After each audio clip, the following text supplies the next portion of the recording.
alam ko automatic na nag-attendance na once na nakapasok na kayo rito sa Gmeet natin. But then again, option na lang no na magkaroon tayo ng screenshot ng ating attendance. Okay, sumawi ha. Antabay lang. Yes. O sige, so nakikita nyo na yung screen ko, no? So continue lang natin yung diniscuss natin nakaraan. Tama ba?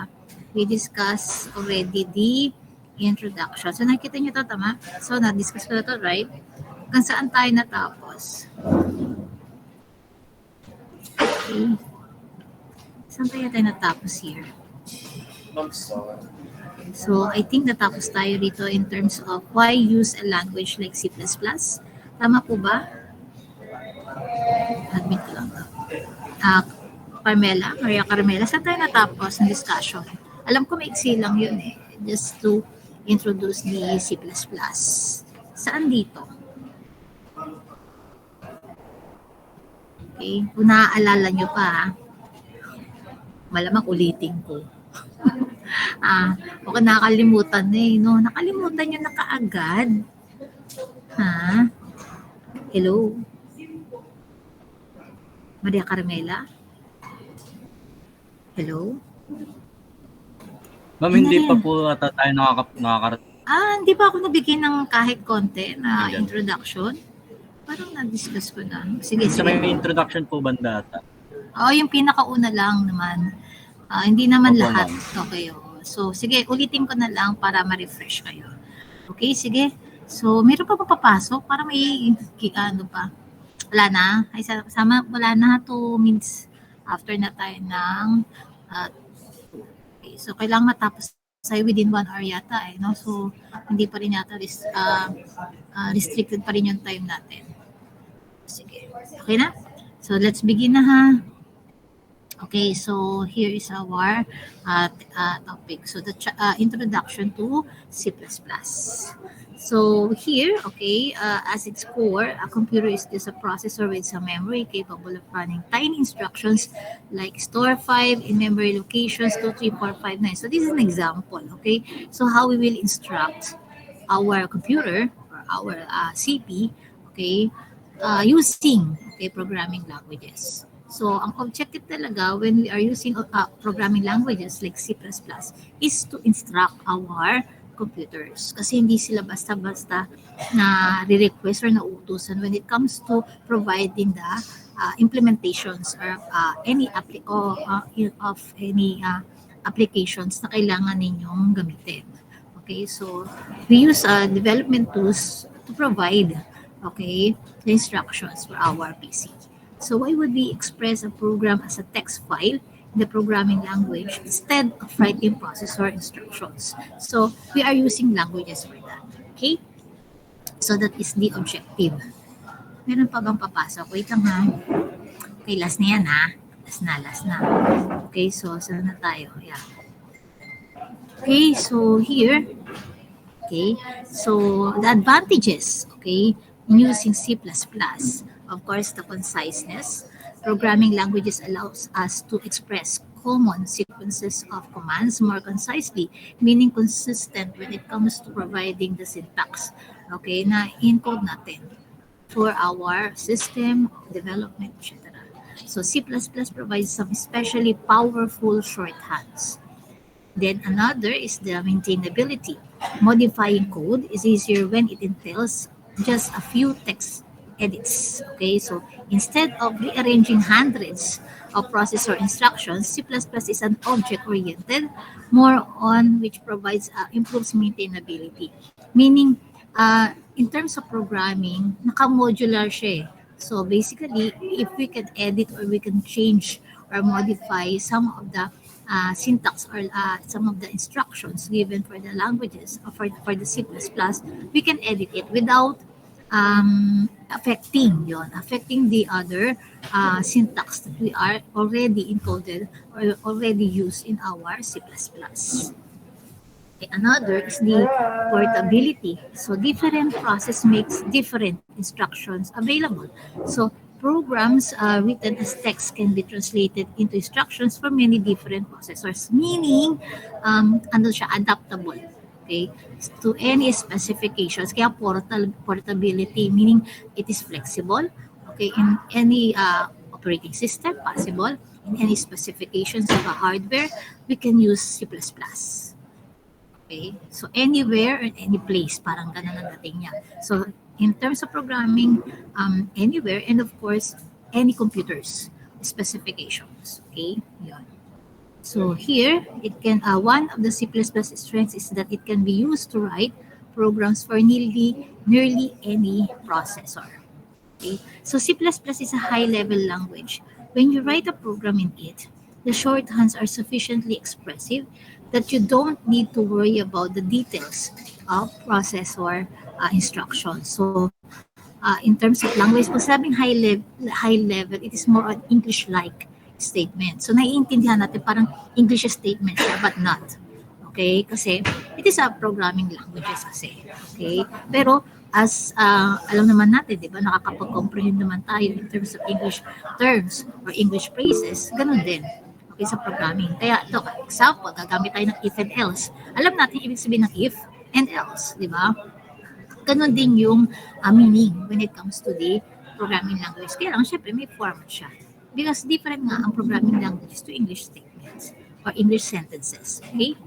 Yun. So, next. So, the compilation process, while we are using the C++, so a program goes from text files or source files to processor instructions as follows. So, we have the source file, and from the source file, the code, okay, then we will compile it and become an object file. Then it will link, okay, our system. If it is successful, no, ayan, na-debug na natin, or error-free na, it can, kumbaga, ililink na siya as libraries and executed as a program, okay, in our computers, okay, with the connections, of course, the OS. So, ibig sabihin, permitted na when it comes to implementing that system, okay. So, object files are intermediate files that represent an incomplete copy of the program. So, each source file only expresses a piece of the program. So, when it is compiled into an object file, the object file has some markers indicating which missing pieces it depends on. So, the linker, okay, here, okay, takes those objects files and the compiled libraries of predefined code that they rely on. So, fills in all the gaps and spits out on the program. Okay, so which can then be run by the operating system. Okay, so yun yung kanina, so no, yung kanyang flow. Here is the diagram and just an explanation for this. Okay, so ganun yung proseso. Once na nag-create na tayo ng program and it being na-implement natin, okay, as a program. Okay. So here, C++ actually adds an extra step to the compilation process. The code is run through a preprocessor which applies some modifications to the source codes. So before being fed to the compiler, thus the modified diagram is here yan. Preprocessor, ay makikita natin yan sa mga IOStream, etc. Okay, so mamaya makikita nyo, malalaman ninyo when it comes to using the syntax. Okay, from that preprocessor, it compiles, okay, it is the foundation of the main program, okay, that we will be executed as a program in our PC or computer, okay, using of course the C++. Hello, dyan pa ba kayo? Hello? Yes po, ma'am. Okay, sige. Opo, ma'am. So, yes. General notes, yes. Okay, thank you. So, general notes on C++. C++ is immensely popular, yes. Atong C++, matagal na tong language, eh. Panahon pa ng, after Turbo C, okay, C language, then C++. So, super tagal na, mga decades na itong language. Bakit popular pa rin or existing pa rin siya? Kasi siya yung nagiging foundation ng mga different languages. So before you have the Java, okay, kaya I think it is Prog 2. Possible most of the implementing most of the subject course description is more on the nagsisimula lahat sa Prog 1 for the C++. Okay? But definitely, depende naman yan sa professors or instructors. If they want to job as a Comprog 1, then they can have that. Pero mas madali kasing step. Okay, ang C++, before I go to D, or before we go to D Java, kasi halos pareho yung kanyang concept eh. Pero of course, iba pa rin yung kanyang development as a syntax. So malalaman niyo yan kapag may compare niyo naman ng C++ to the Java. Okay? Pero yung concept niya, halos pareho ng C++ kasi may if and else din siya, may switch statement, kaya nga lang parang classes ang ginagamit. Okay, rather than the C++ which is the functions. Okay, so malalaman din natin yan habang nagdi-discuss tayo about the C++. Okay? So particularly for applications that require speed and access to some low-level Ma'am? features. Yes? May mga nagpapa-admit daw po. Koro, no? Sorry po, ma'am. Store ba naman yung mga yan? Sino yan? Okay, hindi. Sige na. Na-admit na po. No, it's not. 2:11. Sige, pwede pa. Kasi hinabol natin dito class yung oras. Baka tayo maubusan ng oras. Okay? So, it was created. So, a short, brief history lang ng C++. Okay? So, it was created in 1979. Tingnan nyo, ganun katagal by Bjorn Stroustrup. Okay? So, I don't know paano basahin Bjorn Stroustrup. Okay? So, at first, as a set of extensions to the C programming language. Sabi ko nga sa inyo, di ba? May Turbo C, then may C language. Then, naging extensions lang siya. But definitely, nagbago nag-evolve ang C++. Okay, so our first few lectures will basically be on the C parts of the language. So may kaugnayan talaga or kukonek pa natin to sa C language. Okay, so though you can write graphical programs in C++, is much hairier and less portable than text-based console program. Okay, so basically, it is more, yun nga lang, when it comes to the graphical programs, medyo mahaba to kasi it's more on text-based or console programming dating niya. Okay, we will be sticking the console programs in this course. So, by console lang tayo. Iba kasi yung by form, gagamit tayo ng form, siguro C# na yun, no? Okay, but here more on console lang tayo. Kaya mahaba-haba yung mga codes natin, syntax natin, kasi nga, because of the console format. Okay? So here, ayan. Ito na yung first nating gagawin. Of course, lahat ng languages nagsisimula sa walang katapusang hello world. Then, di ba, napapansin nyo ba? Lahat ng mga languages, mapa Java man yan, mapa C#, okay, nagsisimula sa hello world. Okay, so this is the code. Yan. Example code. Okay. Okay, so try natin. So, bigyan ko kayo ng idea. Now, last time, ang ko yata sa inyo is more on the VS Code. Okay? Pero sa ngayon, class, gamitin muna natin is the online. Okay? C++. Online C++,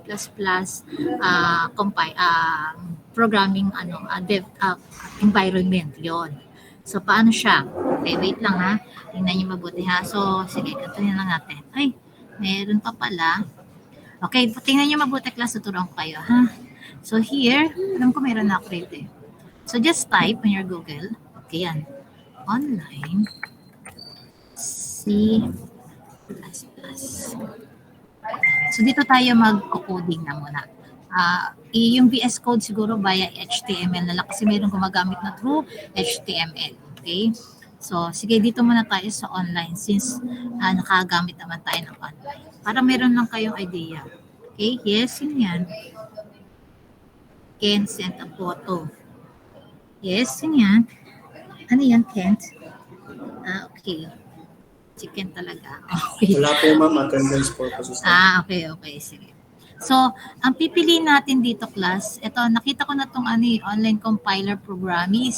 Kaya lang ang napansin ko rito, class, wala siyang, hindi ko alam kung paano siya isi-save kasi wala siyang function of saving or any downloading. Pero pwede siya.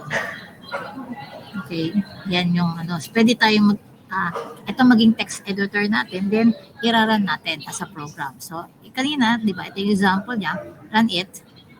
Okay, ito yung lalabas sa kanyang output. Okay? So, another, sige, ulitin natin ha, online.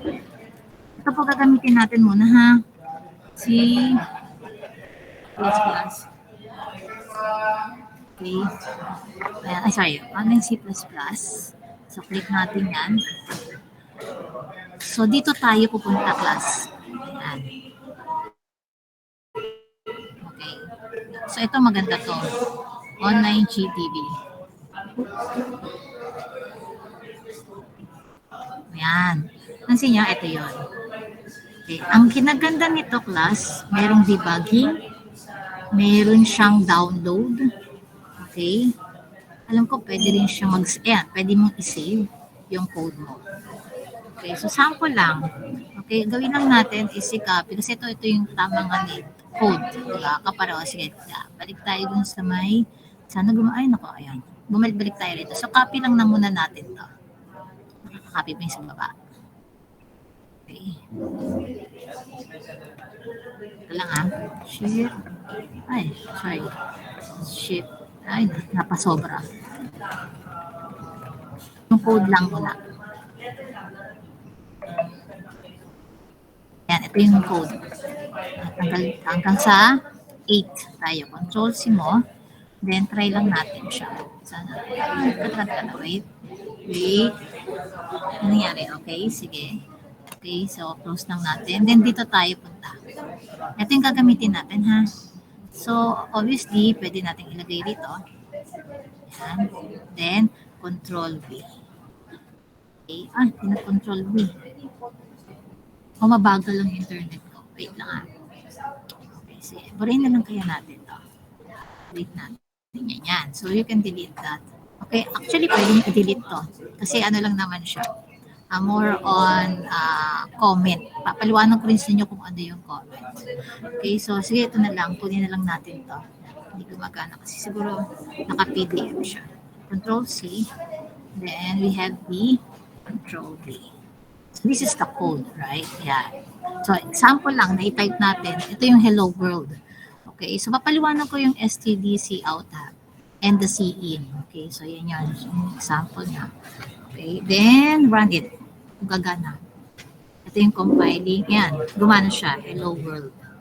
Yan. So, dito tayo. Ito na yung gagamitin muna natin sa ngayon. Okay, as our text editor. And kasi may compiler na siya. Sa BS Code kasi magsiset up pa tayo. Okay? Hello, andyan pa kayo. Naintindihan nyo ba? Yes, ma'am. Yes, Opo, ma'am. Yes po, ma'am. Okay. Active kayo. Wait Ayan. So, nagets nyo? Ayan. Sige. So, simulan na natin. Pakilala natin yung mga dapat ipakilala. Okay? So, we have the tokens. So tokens are the minimal chunk of program that have meaning to the compiler. So meaning, ibig sabihin nito, ito yung mga gagamitin natin, okay, na mga syntax na valid for the compiler. Small chunks, meaning maliliit lang siya, but definitely there's a meaning or there's a key phrase for the code. Okay, of the C++, the meaningful symbol in the language of C++. Our code displays all 6 kinds of tokens. Okay, ito yun. So we have the keyword, the identifiers, the literals, the operators, the punctuation separators, and the white space. Okay, kung mapapansin niyo yung code natin, okay, where's the code? Tanggalin ko na to dito tayo sa, napili na natin ito, yung online GTV beta. Okay, kung mapapansin niyo class, these are the specific code. Ngayon, tanggalin ko kaya si hyphen, sa semicolon. Anong mangyayari? Magkaka-error ba siya? Or magra-run? Check natin. Mag-error po, ma'am. Ayan, di ba? Nauna na siya. Yes, tama. Mag-error siya. Kasi importanteng symbol. Kada isa dyan, kahit yung yung curly brace brackets, okay? Yan, kahit yung less than, kahit yung colon, okay, is very important to the C++. Kaya pag kinumpal nyo yan, magkaka-error. So nakita nyo may error siya dito sa baba. Palaki natin. Papalaki naman yan Yan yung error niya. Okay? So, ang dito nakalagay, error expected. Meaning, nawala yung, expected na may semicolon to this. Okay? In terms of, yan, nakita nyo, may 532. Meaning, line 5, ayun o, sa line 5 may error ka. Nakita nyo? So, ganun kadali rin when it comes to tracking. Yun, the errors. So, lagay ulit tayo ng semicolon. Okay, lagay tayo ng semicolon. Saan semicolon? Ay, ayan, semicolon. I-run natin ha. I-run po natin kung gagana. Yan, di ba? Bumalik siya. Okay. Nagets niya? So, this is very important. Now, then you're talking about the tokens. This is, okay, an important symbols. That is, kumbaga nakakaroon ng impact or the provides, okay, the validity, okay, of your syntax. So, when I said keyword like the int, double, okay, for auto, meaning isang beses lang siya ginagamit, and from that usage of this example, okay, malaki yung kumbaga connected siya in terms of the compiling of the C++ example. Int and double is part of the double data type, okay, na ginagamit for C++. Yan. Malalaman niyo yan kapag meron na tayong mga gagamitin yan for the language. Identifiers, yan, cout, std, names of things that are not built, okay, into the language. So definitely we will use that in terms of the language itself. So it identifies, okay, the purpose of it when it comes to our programming C++. Okay. Literals, ito yung mga value. So pwedeng magbago yan. Example, baguhin natin si Hello World. Okay, sana mabagal internet ko. Huwag sana bumagal. Huwag sana bumagal. Ayan. Baguhin natin si Hello World. Okay, gawin natin mabuhay. Ayan. Mabuhay. Nakita niyo may intelligence lumalabas. Kasi, yan. Yan. So, pwede rin naman ang mangyari class, hindi nyo i-direct yung typing. Okay? But definitely, syempre, yun yung kailangan nyo, ha? Okay? But kung wala naman siya, itatype mo siya ng buo. Mabuhay. O, lalabas ba si mabuhay? Tignan natin. Ayun, mabuhay. Ayan. Ano wala yung exclamation point. Talagyan natin ang exclamation point. Okay, yun. Okay? So, definitely, itong stdc out, okay, is what? A print screen. Parang siya naglalabas in terms of the display. Yun, of your value. O yung tinatawag na, ano tawag rito? Literals pala. Sorry, literals. Okay, so the value. You can change this value. Okay, in terms of the, constant values. Okay, that you will provide on your language. Operators, pwede tayong gumamit ng plus, okay, hyphen or minus, the ampersand, double ampersand, the percentile, and the greater than and less than. Okay, so these are the symbols that is needed. Pero ang depende yan sa usage. Malalaman nyo rin yan sa mga susunod na discussions. Okay? So we have the punctuation yan. Very important to sa ating sa ating C language. So lumalabas rito class sa ating code, okay, ang semicolon, lumalabas siya yung parang period. Okay? Period ng isang line. Line ng tawag sa language, but kung i-convert natin as English statement, then period. Ganon. Pero ito yung gagamitin natin sa C++. Na nakita nyo, merong mga semicolon kada line. Okay? Next. Then spaces, tabs, new lines, comments. So white spaces meaning spaces. Okay? Yun. Hello? Andiyan pa ba kayo? Hello? Yes po, ma'am. Yes po, ma'am. Yes, yes. Yes po, ma'am. Oh, yes, yes. Okay, ngayon ito. So, line by line explanation. Yes po, ma'am. Yes. Okay, sige. So, explain natin yung program. So, double slash indicates that everything follows it until the end of the line is a comment. So, it is ignored by the compiler. Another way to write a comment is to put it between slash, then the asterisk and asterisk slash. Okay. So a comment of this form is span multiple lines, comments exist. So, ito ang example niya. Ito nakita niyo? Yan. Yan. Yan, nakikita niyo yan? So, ito, nakita niyo, pag meron siyang, ito, double. Okay? Double slash. Hindi siya babasahin ng compiler. Kaya nga sabi dito, comment. So, ginagamit lang natin siya para mag-comment. Example, ito nga, comment niya. Write C++ code here. Okay? So, parang ginagamit siya as what? Label. Okay? Na hindi babasahin or i-ignore yon. I-ignore ni compiler kasi lalabas yan, pag merong double slash here, hindi siya kasama sa code. Comment lang siya. Okay? Yan. Nagets niyo? Kaya hindi siya kasama sa coding. Okay? Or sorry, hindi siya kasama sa compiling. Okay? Pero pwede rin bang tanggalin to? Kung comment lang naman pala, ignore na lang. Yes, pwede naman. Gagana pa ba yan? Yes or no? Gagana pa ba siya? Pag tinanggal ko yon. Comment po. Yes po, ma'am. Yes. Comment lang. Yan. Sige, click natin. Di ba? Gumana siya. Kasi ano lang siya, kumbaga, it is more on a bookmark. Parang ano lang siya, label. Okay, kaya pag masyado nang mahaba yung program ninyo, lalagay na kayo ng comment para mailagay ninyo, para hindi kayo malito. Yun sa coding ninyo. Na example, this program is for adding function. This program is for subtraction functions. Yun. Ano, mga addition functions, subtraction yan. Pag humaba na, magandang gamitin yung comment. Okay? Nag-gets niya po ba? Hello? Yes po, ma'am. Yes po, ma'am. Okay. Yes, ma'am. Okay, yes. Okay, so balik tayo sa ating discussion. Yon. So line begins as sharp. Okay? Our preprocessor commands which usually change what code is actually being compiled. So yung sharp include tells the preprocessor to dump in the contents of another file.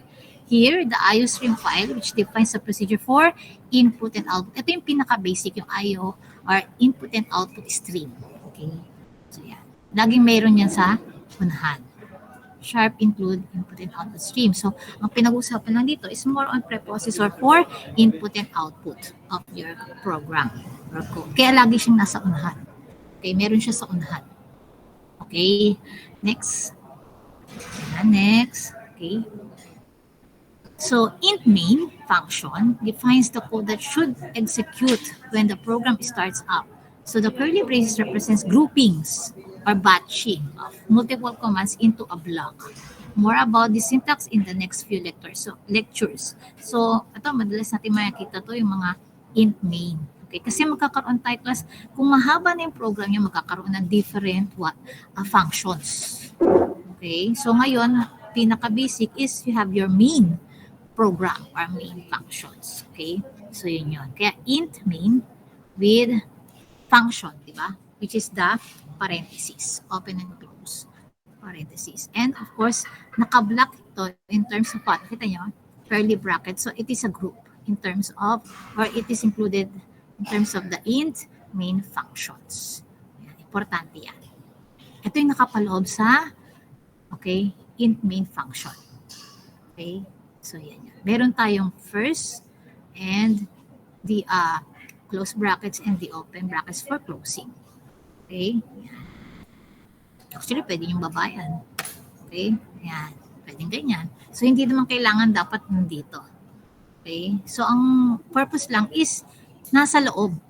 Okay? May start and may close. Okay? When it comes to compiling your program. Okay? Next. So here, we have the cout. So ano ginagawa ni cout? This is the syntax for outputting display. Some piece of text to the screen. We'll discuss it, how it works in lecture 9. May lecture 9 pa, okay? So yun. So next, namespace in C++. Identifiers can be defined within a context sort of directory of names called namespace. when we want to access an identifier, define it. We tell the compiler to look for in the namespace using the scope resolution operator, which is yung dalawang double colon. Okay? So here we're telling the compiler to look for the cout in the std namespace in which many standard C++ identifiers are defined. Okay, so the semi-double colon. Okay, so ganun lang yung pattern niya. In terms of double colon, you have the std cout. Actually, class, mawawala rin yan. Pag masusunod na lectures natin, papaiksiin na natin yung code na yan. Yan. Pwede pala mag-cout without this std. Okay? So pag-aaralan natin susunod. Pero ito yung pinaka-basic niya. Okay? Yan. Next. Okay? So a cleaner alternative is to add the following yan using namespace std. Okay? So the line tells the compiler that it should look in std namespace for any identifier we haven't defined. If we do this, we can omit the std. Sige nga, try nga natin kung gagamitin natin ito. Okay. Control V. Okay, then tanggalin natin yung std. Sana gumana, no? Okay, so obviously we define the namespace std. Debug muna natin. Debug is more on finding the errors. Kung may error man. Okay. Oh. Okay. Yes, may error ba? Ay, wala. Walang error. So, meaning, okay siya. Okay, so stop natin. Oran natin na kung gagana. Okay, gumana pa rin. Nagets nyo? Kaya tayo naglagay ng std rito. Kasi hindi siya nakadefine. Okay? Colon. Ayan. Kung wala to, okay, dapat maglagay ka ng std rito. Ngayon, kung since dinefine mo ng naming space std, pwede nang wala to. Gagana na siya. Yan. So, obviously, pag tumagal tayo class, gagawin natin mas maiksi. Yung traditional coding, pwede tayo mag-paiksi ng coding. Okay? So, maraming alternatives or options. Okay? Depende na lang sa programmer. Yan, sa technique natin. Okay? Any questions so far? Hello? Hello? So, ano tingin nyo? Maganda? Nan po, ma'am. STD, colon, o walang namespace? Or just define the namespace? What do you think? It's more convenient. Mas convenient po yun, using namespace std po sa taas. Yes, kasi hindi pa ulit-ulit. Yes, kasi hindi na siya pa ulit-ulit. Tama? Lalo na kung mag-display tayo ng marami. Gets pa?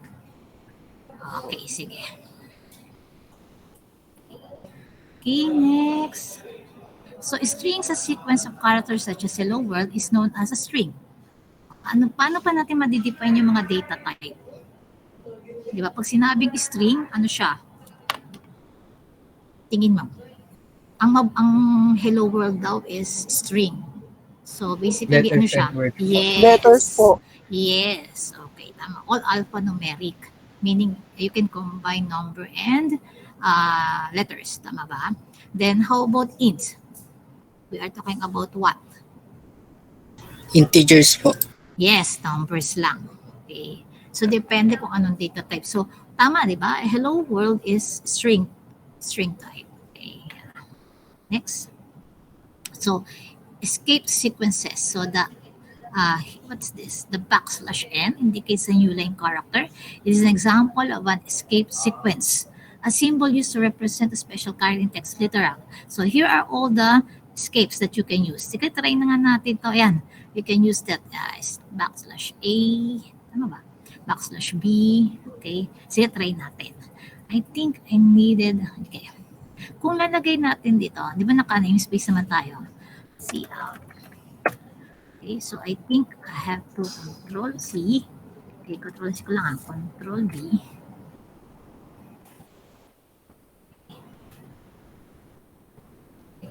Okay. Yeah.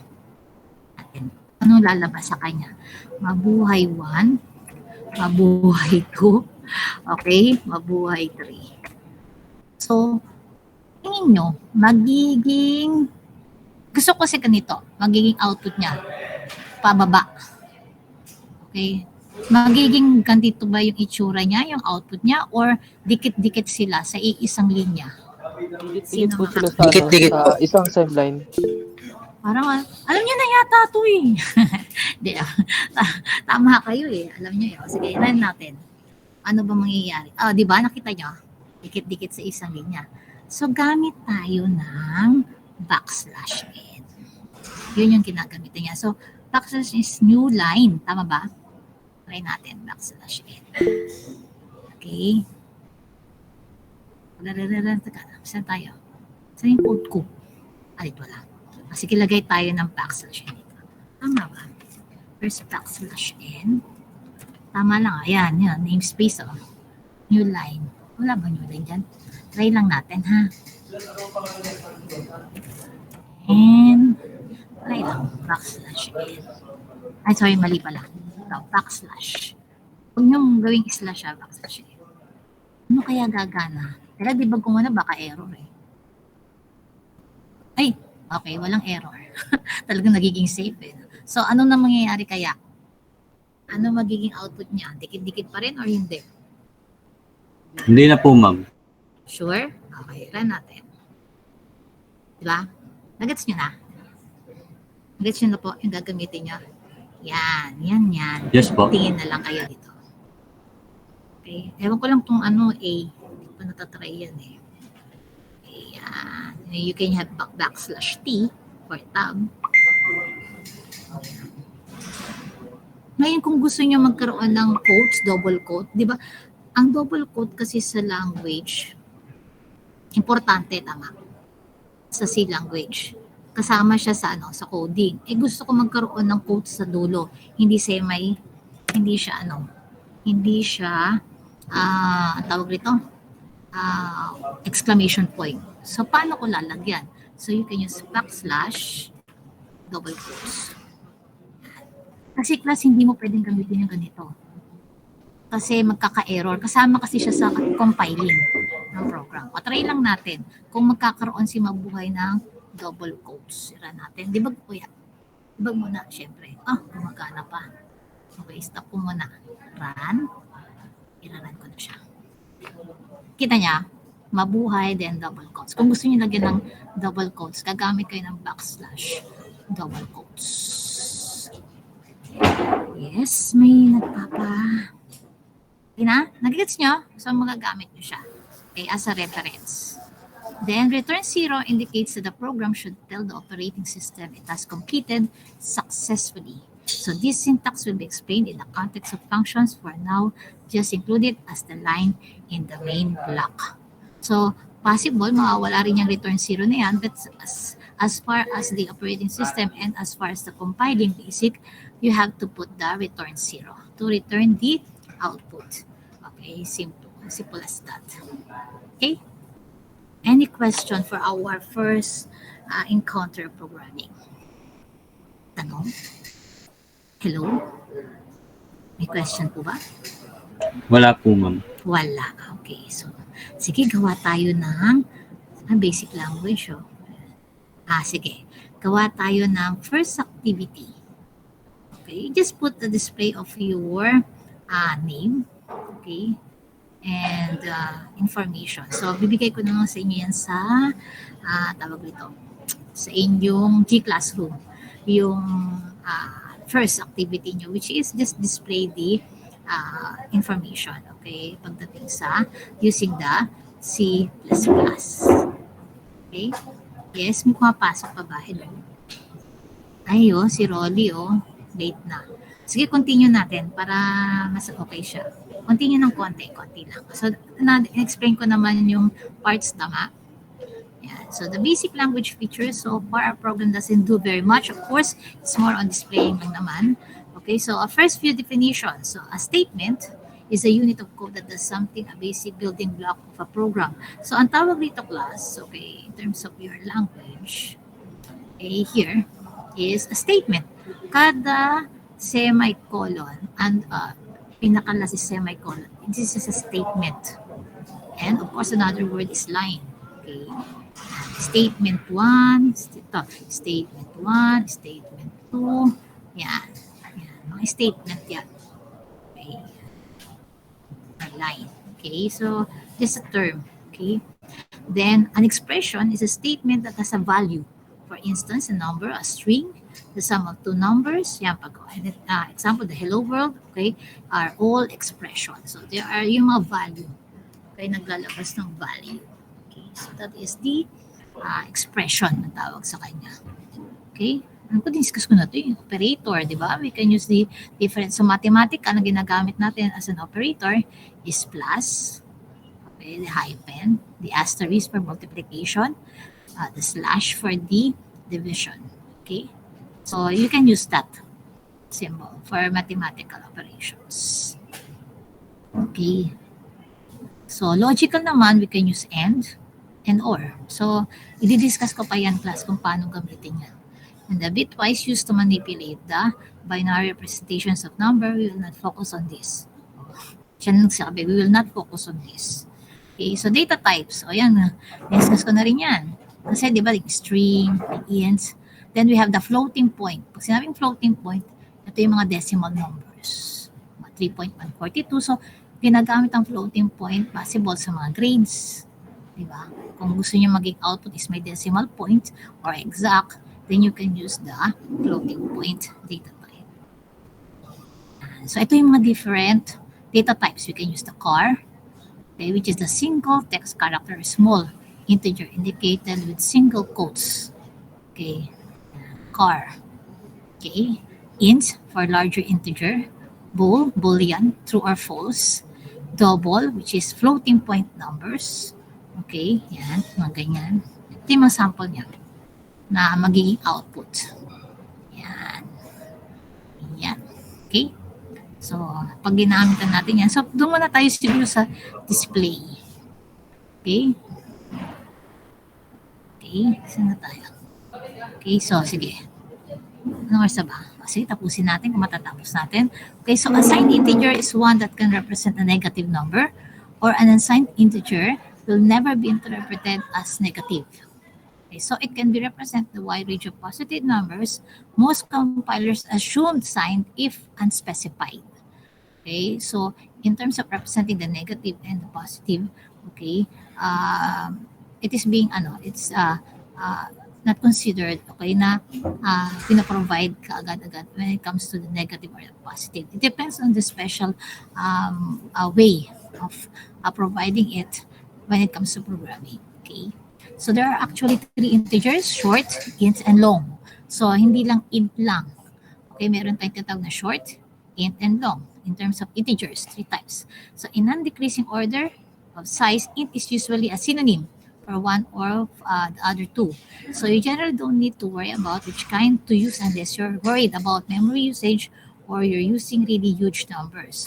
So in terms of three floating points, we have the float, the double, and long double. So meaning there are different identifiers that we can use. So kung sinabing integer, we have the short, int, and long. Okay, hindi lang integer ang pwedeng gamitin. Okay, so we have, in terms of floating naman, we have the float, double, and long double. So if you wanted a decimal point numbers, there are different types of floating point numbers. Okay, next.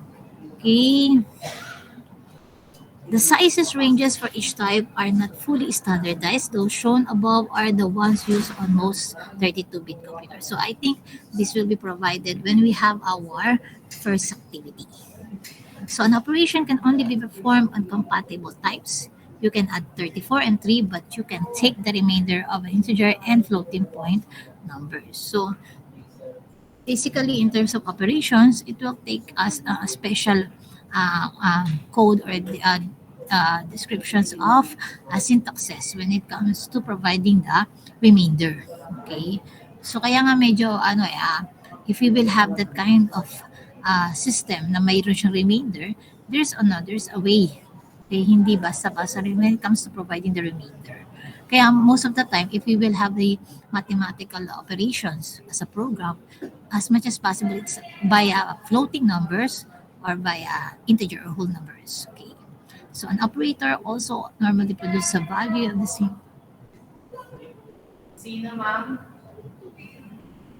Ah, wait lang ha. Wait lang. Sino? Ako ba? SM, ma'am. Ah. Ano yan? Sana all the SM.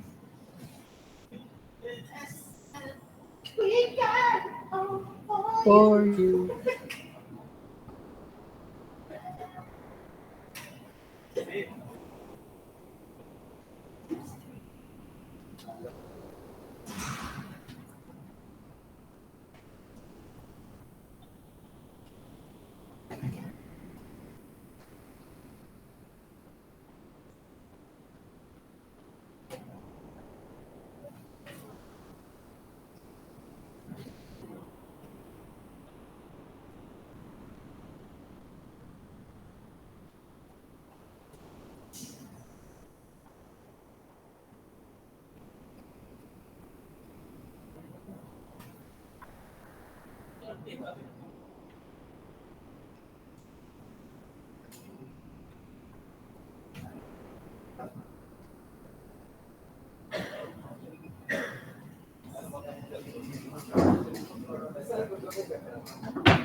Here at SM.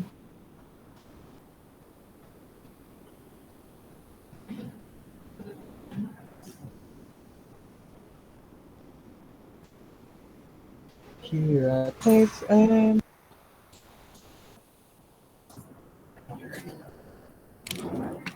Hello? Nandiyan pa ba kayo? Hello? Hello? Dito pa pa, ma'am. Okay. Pasensya na. Pasensya na. Busy lang. Okay. So, sige. Saan na tayo? Anong oras na ba? Pwede pa yan. Okay. So, ayan. So, pag-usapan pa rin naman natin to. Kumbaga, introduction pala naman to. When we will encounter yon. Pag nandun na tayo sa competitions, mathematical operations, tuturo ko naman sa inyo yan. Okay, next. Variables, yan. Yan, example ito. So, ano lang, try lang natin. Mga variables. Okay. Parang paano lang, pa-testing lang. Kaya hindi natin nakakopy ito eh. Try natin to copy this.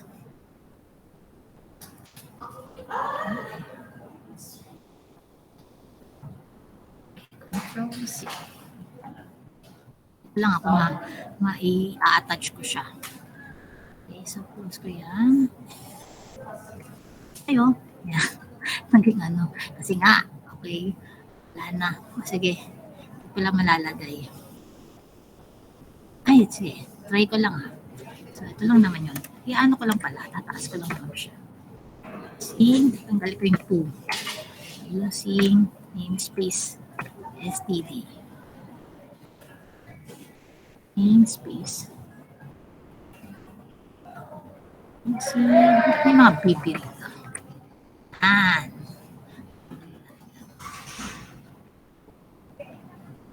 Ayan naman. Yan ako ng class para ano?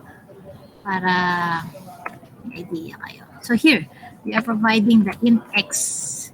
X is the variable. Okay, yung pinag-uusapan natin the variable. You can provide it on your own. You can like put it any letters. Okay, basta hindi numbers. Yan, bawal yun. Okay, so x. Pa natin ha. Yan, babayan. Yan. x is equals to 4. Okay. X is equals to 4 ba yan? At yan, nag-iiba yung ano niya. Iba yung kanyang ano. Okay. Delete na yan. Okay. Sige, balik tayo rito. So here, pwedeng i-try nyo to, class. I just type this, okay? Para makita ninyo yung kalalabasan niya when it comes to, ano to eh, D. Okay, so note how we can print sequence of values by chaining the, here, the double less than. Okay. So, tingnan natin kung ano yung magiging output niya.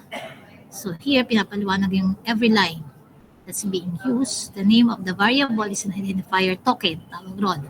So, identifiers may contain numbers, letters, and underscores and may not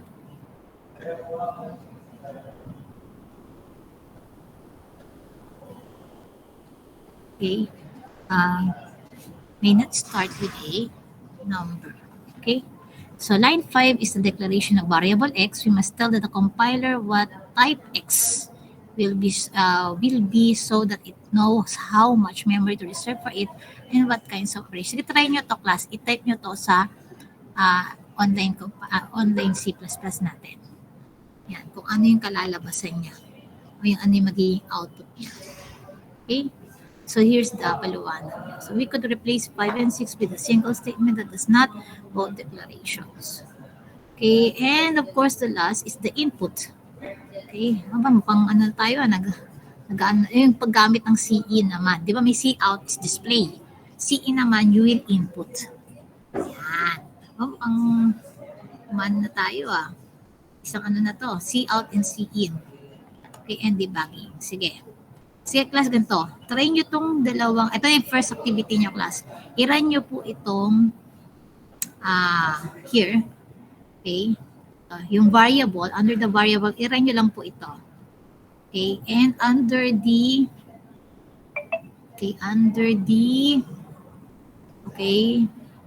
input, i-run nyo lang po ito. Okay. So, bibigyan ko na kayo ng tawag rito, assignment for this. Pakihintay na lang yung assignment. Yun na, iraran nyo lang siya for our online, okay, C++, para matuto na rin kayong manipulate or mag-maneuver ng ating C++ online text editor. Okay, so that will be the end of our first chapter. Any questions?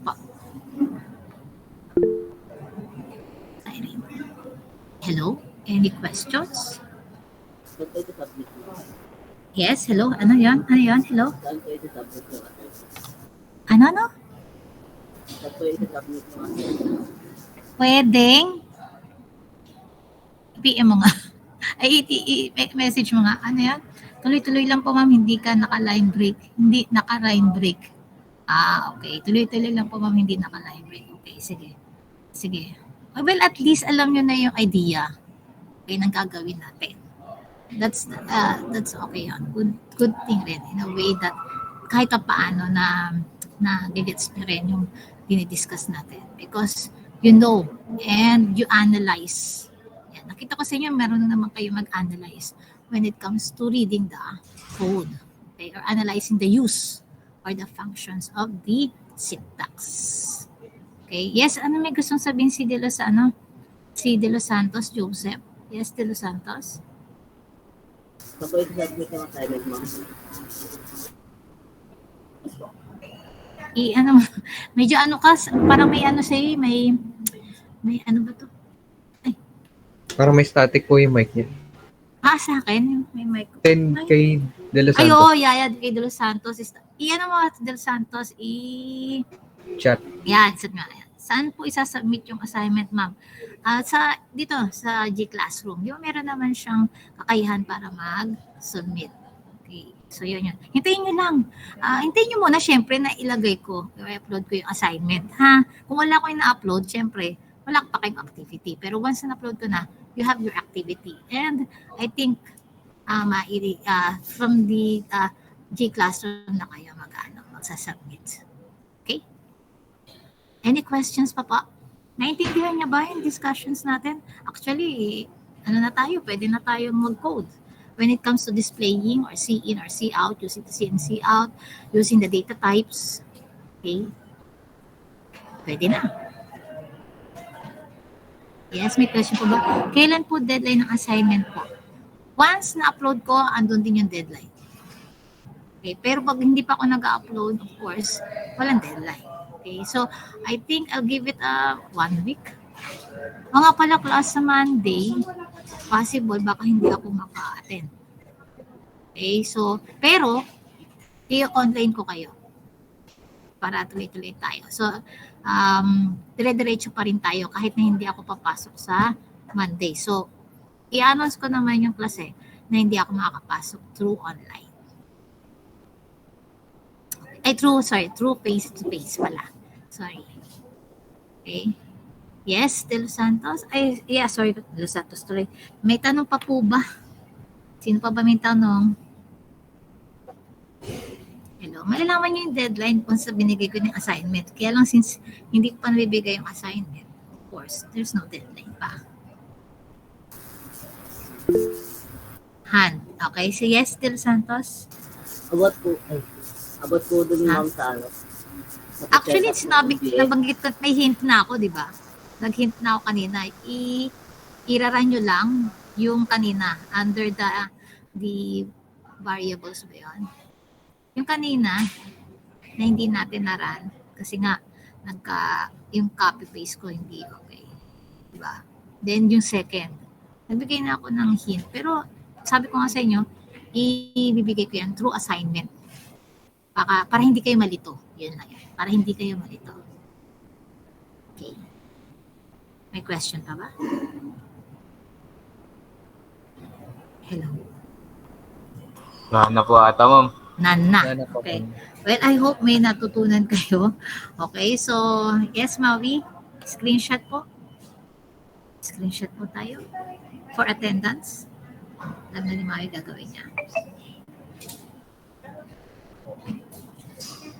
Hello? Maui? Hello? Okay na?